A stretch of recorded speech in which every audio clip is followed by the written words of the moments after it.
बहू बनी ड्राइवर। मंजीत की शादी रोहन से होती है। रोहन को नशे की लत लगी होती है। एक दिन अरे माँ, मेरा एक साइड का शरीर काम नहीं कर रहा है। मैं आज खेतों में कैसे जाऊंगा? अरे बेटा, ऐसा ना बोल। तेरे पापा के जाने के बाद से तू ही घर चलाने का सहारा है। मैं डॉक्टर को बुला लाती हूँ। देखिए बहन जी, रोहन के शरीर के एक साइड में लकवा है। अब वो कभी ट्रैक्टर नहीं चला पाएगा। घर में मनहूसियत का माहौल हो जाता है। लीजिए माँ जी, रोटी खा लीजिए। अरे बेटा, मुझे तो भविष्य की चिंता हो रही है। मेरा एक ही बेटा है और वो भी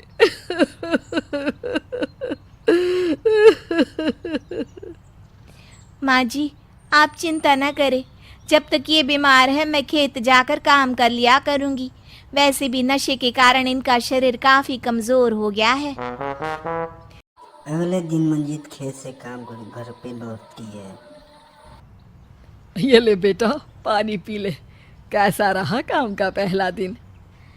माँ जी, काम तो ठीक है, लेकिन मैं अगर ट्रैक्टर चलाना सीख लूँ ना तो काम और भी आसान हो जाएगा। अरे बेटा, दुनिया क्या कहेगी कि औरत होकर ट्रैक्टर चला रही है। माँ जी, या तो हम दुनिया देख ले या अपना घर, कोई बात नहीं। जब ये ठीक हो जाएंगे तो सब ठीक हो जाएगा। अरे बहू, जरा बाहर तो आना। जी माँ जी। बहू, तेरे मामा जी आए हैं, तूने बुलाया था ना? हाँ माँ जी, वो मामा जी ना आज से मुझे ट्रैक्टर चलाना सिखा। मंजीत मामा से ट्रैक्टर चलाना सीखती है। वो मन लगा कर सीखती है। माँ जी, पता है इस बार पूरे गांव में सबसे ज्यादा फसल का उत्पादन हमारे खेतों में हुआ है। इस साल तो खूब पैसे आएंगे। हाँ। सास खुश नहीं होती है। वो चुपचाप वहां से जाने लगती है। तभी मंजीत उसे रोक लेती है। क्या हुआ माँ जी, आपको खुशी नहीं हुई?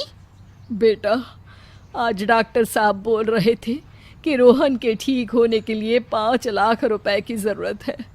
समझ नहीं आ रहा क्या करूं। मंजीत शांत हो जाती है। अगले दिन सास मंजीत के पास आती है।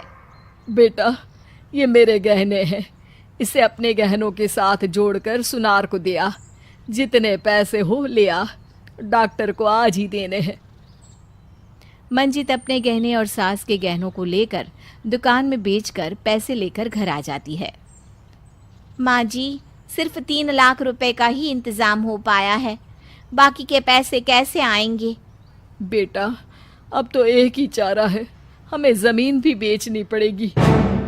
माँ, खेत बेच देंगे तो खाएंगे क्या? अरे बेटा, कोई दूसरा चारा भी तो नहीं है। रोहन ठीक हो जाए तो वो मेहनत करके इससे भी बड़ी ज़मीन ले लेगा।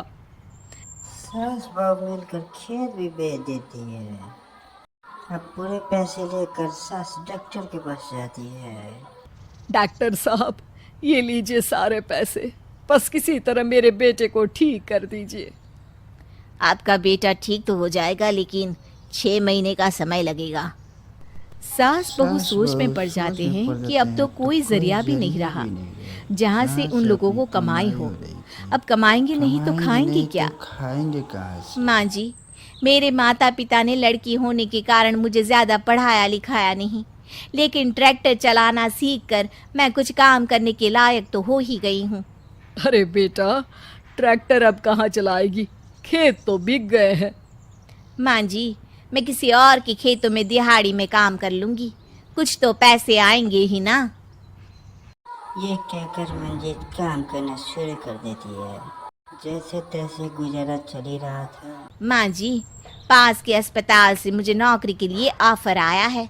पैसे भी ये 4 गुना ज़्यादा मिलेंगे और अब खाने पीने दवाई के साथ हम कुछ पैसे भविष्य के लिए भी जोड़ पाएंगे। लेकिन काम क्या है बहू? माँ जी, मुझे अस्पताल की एम्बुलेंस चलानी है। अरे, तू तो मेरी बहू नहीं, बेटा है बेटा। ज़रूर जा बेटा। और हाँ, तूने पूरे गांव में एक मिसाल कायम कर दिया कि हर काम हर कोई कर सकता है। उनके लिए लड़की या लड़का होने की कोई जरूरत नहीं। मंजीत मन लगा कर काम करना शुरू भी कर देती है। आगे जाकर वो खुद का अपने और अब तो उसका पति भी ठीक हो जाता है और सब पहले से भी ज्यादा खुशहाल जिंदगी जीने लगते हैं।